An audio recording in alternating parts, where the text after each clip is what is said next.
بسم الله الرحمن الرحيم اقرأ باسم ربك الذي خلق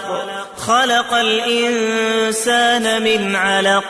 اقرأ وربك الأكرم الذي علم بالقلم علم الإنسان ما لم يعلم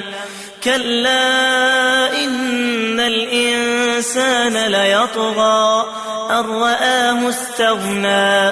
إن إلى ربك الرجعى أرأيت الذي ينهى عبدا إذا صلى أرأيت إن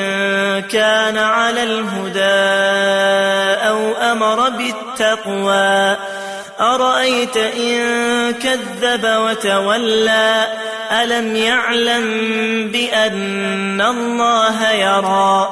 كلا لئن لم ينته لنسفعا